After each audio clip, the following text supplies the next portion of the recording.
오늘의 사연 시작합니다. 저는 한적한 시골에서 이장을 맡고 있습니다. 그렇다고 아주 노인네는 아닙니다.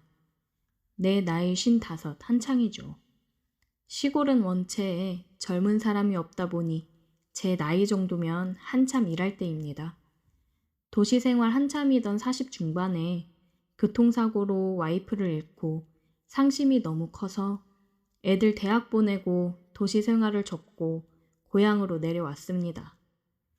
부모님이 사시던 집인데 두 분 돌아가시고 가끔씩 주말에 머리 식힐 겸 내려와 지내던 곳인데 도시 생활 접고 이곳에서 살게 될 줄은 몰랐네요. 욕심 없이 열심히 일하고 맛깔스러운 고향 음식 먹으면서 나이 많으신 어른들과 어울리다 보니 저는 젊은이 취급을 받았고 자연스레 이장을 맡았습니다. 원래 시골이 텃세가 심하다고 해서 걱정을 많이 했었지만 원체 제 성격이 사람 좋아하고 베푸는 걸 좋아해서 마을 어르신들이 금방 좋아해 주셨어요. 그러던 어느 날 젊은 부부가 저를 찾아왔어요. 딱 봐도 태어나서 시골 생활 한번 안 해봤을 것 같은 사람들이었는데 귀농을 하고 싶다고 했습니다. 그렇다고 이 마을이 그들의 고향은 아니었죠. 왜 하필이면 이 마을에서 귀농을 할 생각인지 물어봤는데 그들이 말하길 1년 전 마을 뒤쪽으로 여름 휴가를 나왔다가 2년이 된 부부인데 그 기억이 너무 좋았기에 시골 와서 농사로 성공해보겠다는 포부를 밝히더군요. 저는 솔직히 두 사람이 귀농을 해서 농사를 짓고 산다는 말에 큰 관심은 없었고 나이 많은 사람들 사이에 있다 간만에 젊은 사람들을 보니 괜스레 반가웠어요. 그리고 혼자 산 지 오래돼서 그런지 같이 온 젊은 새댁을 보니 마음이 설레더군요. 생김새도 이쁘장하고 하얀 피부에 밝은 모습이 그저 눈으로 보기만 해도 좋더라고요. 그냥 보기만 해도 기분이 좋아지는 그런 사람이었습니다. 당장 집을 얻을 형편은 안 되고 방 한 칸 얻어서 지내다 퇴직하고 내려와 살 생각이라고 괜찮은 방 얻을 수 있는 곳이 있을지 물어보더군요. 그렇기에 발벗고 나서서 제가 사는 집에 사랑채도 단장해서 내주었고 동네 어르신들 동의도 제가 수월하게 받아냈고 열심히 도와줬습니다. 원래 귀농하러 내려오면 마을 사람들 민심 얻는 게 가장 힘든 일이라 하지 않습니까? 이장인 제가 앞서서 도와주니 그들 입장에서는 아주 수월하게 자리 잡은 것이라 생각해요. 시골로 오기를 잘했다는 기쁨이 그날부터 자리하고 있었습니다. 젊은 부부는 낯선 시골 생활에 있어서 저에게 의지를 많이 했고 많이 물어보고 그랬어요. 식사도 처음에는 따로 밥을 해먹다가 안채 부엌을 같이 쓰고 식사를 같이 하자고 했고 한 식구처럼 지내게 되었습니다. 상을 차릴 때 얼핏 보이는 새댁의 모습에 제 방으로 들어와서 가슴을 쓸어내린 적이 한두 번이 아닙니다. 나이 먹고 주책맞게 왜 이리 심장이 빠르게 뛰던지 새댁과 새신랑도 어찌나 제게 잘하고 싹싹한지 마치 제 딸처럼 제 자식처럼 대해주었어요. 그러던 어느 날 새댁 남편이 서울에 퇴직금 정리와 몇 가지 물건들을 구입할 게 있다며 상경을 하고 저는 1박 2일 동안 새댁과 단둘이 있게 되었습니다.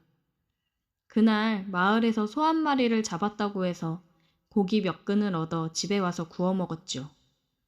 담근 술을 꺼내 마시며 한잔 하겠느냐고 했더니 좋다고 하더군요. 담근주는 독해서 금방 취할 텐데 새댁은 술을 잘 먹는 건지 아주 술술 마시더라고요. 술 기운이 올라온 새댁이 저에게 이런 말을 했습니다. 혼자 시골에서 지내시면 외롭지는 않으세요? 이렇게 다정하고 좋은 분인데 혼자 계시니 자꾸 마음이 쓰이네요. 하더니 울음을 팍 쏟았습니다. 제 탓은 아니지만 젊은 처자 눈에서 눈물이 흐르니까 당황하게 되었어요. 이걸 어떻게 해야 할지 모르겠더군요. 이렇게 이쁜 얼굴을 하고 눈물 흘리면 안 되지. 저는 흐르는 눈물을 손으로 닦아주었어요. 저도 왜 이러는지 모르겠어요. 실은 남편 일 관련해서 많이 어려워져서 여기로 내려온 건데 이장님이 너무 다정하게 잘 챙겨주시니까 저도 모르게 자꾸 마음이 가고 의지가 되고 이러면 안 되는 거 아는데 제 마음을 어찌 해야 될지 모르겠어요. 새댁은 눈물이 그렁그렁한 눈으로 저를 빤히 쳐다보더군요. 막상 새댁도 나와 같은 마음이라 생각하니 어찌해야 할지 모르겠더군요. 말없이 술을 좀 더 큰 그릇에 따라 한 잔 벌컥 마셨습니다. 그냥 지금 이 순간 취해서 그런 거라고 변명거리를 만들고 싶었어요. 나도 새댁이랑 같은 마음인데 그래도 어쩌나 나는 혼자라 쳐도 새댁은 남편도 있고 지금이 힘들어도 앞으로 서로 의지하면서 더 좋은 미래를 꿈꾸면 되지. 이장님은 외롭지 않으세요?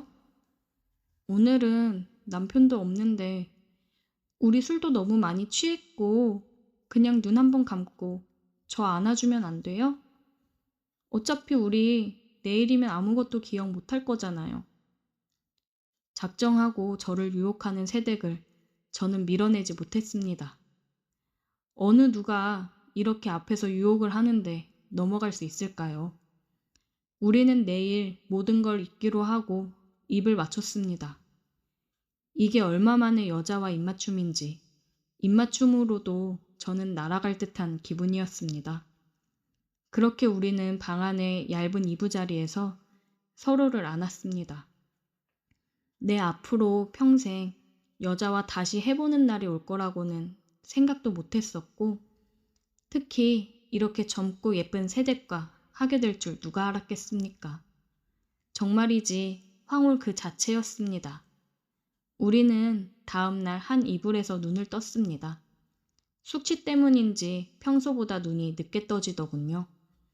그런데 밖에서 자동차 소리가 들려 화들짝 놀랐습니다.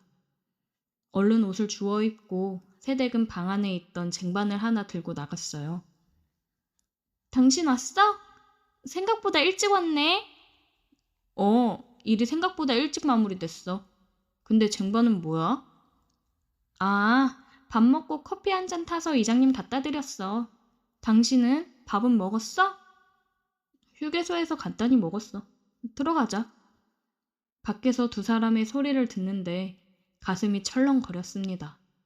역시 사람은 죄를 지으면 안 된다는 걸 느꼈어요.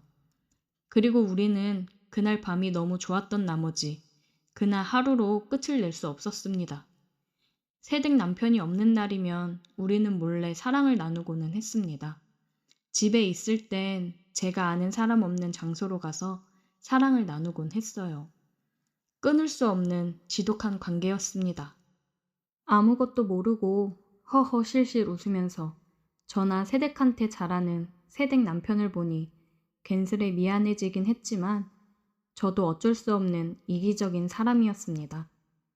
그로부터 6개월 정도 지난 후 새댁 남편 집안에 문제가 생겨서 두 사람은 서울로 다시 올라가게 되었고 우리는 아쉬운 작별을 하였습니다.